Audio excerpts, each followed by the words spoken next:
വിഴിഞ്ഞം കേസുകൾ മൂലം തിരുവനന്തപുരം ലത്തീൻ അതിരൂപതയുടെ ബാങ്ക് അക്കൗണ്ടുകൾ മരവിപ്പിച്ച നടപടികൾ അടിയന്തരമായി പിൻവലിക്കണമെന്ന് കേരള ലാറ്റിൻ കാത്തലിക് അസോസിയേഷൻ.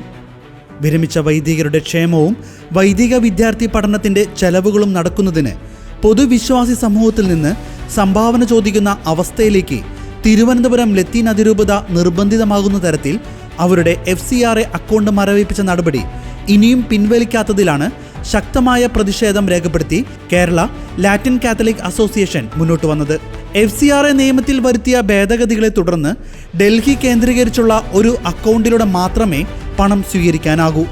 വിശ്വാസ ജീവിതവും അനുഷ്ഠാനവും പ്രചാരണവും മൗലിക അവകാശമായ നാട്ടിൽ ഇത്തരമൊരു നിയന്ത്രണം കൊണ്ടുവന്നപ്പോൾ മിഷൻ പ്രവർത്തനങ്ങൾ ഉൾപ്പെടെ അത് പ്രതികൂലമായി ബാധിക്കുമെന്നതിൽ എതിർപ്പുകൾ കൊണ്ടുവന്നെങ്കിലും അത് വിജയിച്ചില്ല. FCRA നിയമത്തിലെ 12(4) ഏതെല്ലാം ഘട്ടങ്ങളിൽ ഇത്തരം അക്കൗണ്ടുകളിൽ നിയന്ത്രണങ്ങൾ ഉണ്ടാക്കാം എന്ന് പറയുന്നുണ്ട്. അക്കൗണ്ട് അംഗങ്ങളായ വ്യക്തികളുടെ പേരിലോ സ്ഥാപനത്തിൻ്റെ പേരിലോ പ്രോസിക്യൂഷൻ നടപടികൾ ഉണ്ടെങ്കിൽ പോലും തടസ്സങ്ങൾ ഉണ്ടാകാം. വിഴിഞ്ഞം സമരത്തെ തുടർന്ന് നൂറുകണക്കിന് കേസുകൾ എടുത്തപ്പോൾ ആർച്ച് ബിഷപ്പിനെ ഉൾപ്പെടെ പ്രതിയാക്കിയെടുത്ത കേസുകൾ ഇതിന് കാരണമായി. എന്നാൽ ആ കേസുകൾ കള്ളക്കേസുകളായിരുന്നുവെന്ന് പിന്നീട് ബോധ്യപ്പെട്ടതിൻ്റെ അടിസ്ഥാനത്തിലാണ് ചില കേസുകൾ പിൻവലിക്കാൻ ധാരണയായത്. വിഴിഞ്ഞം ആശയപരമായ ഒരു സമരമായിരുന്നു.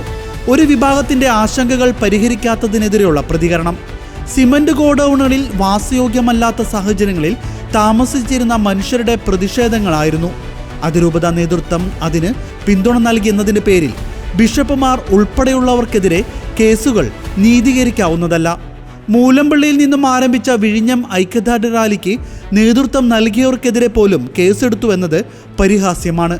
സമരത്തിൽ പങ്കെടുത്തവരുടെയും സഹായിച്ചവരുടെയും ദൂരെ നിന്ന് പങ്കുകൊണ്ടവരുടെയും ഒക്കെ പേരിലുള്ള കേസുകൾ പ്രതിഷേധങ്ങളെ അടിച്ചമർത്തതിൻ്റെ ഭാഗമായിരുന്നു.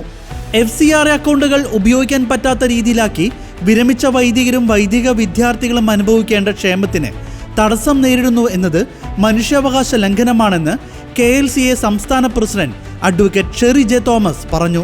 തെറ്റുതിരുത്താൻ അധികാര കേന്ദ്രങ്ങൾ തയ്യാറാകണമെന്നും വിഴിഞ്ഞം സമരത്തിന്റെ പേരിൽ ഉണ്ടായ കേസുകളെ തുടർന്ന് ബാങ്ക് അക്കൗണ്ടുകൾ മരവിപ്പിച്ച നടപടികൾ പിൻവലിക്കണമെന്നും അദ്ദേഹം ആവശ്യപ്പെട്ടു. പ്രതിഷേധിക്കാനും പ്രതികരിക്കാനുമുള്ള സ്വാതന്ത്ര്യത്തെ ഇത്തരം മാർഗങ്ങളിലൂടെ മൂക്കുകയറിടാൻ ശ്രമിക്കുന്നത് ജനാധിപത്യ മൂല്യങ്ങൾക്ക് എതിരാണെന്നും KLCA general secretary Biju Josy നൽകിയ പ്രസ്താവനയിലൂടെ അറിയിച്ചു.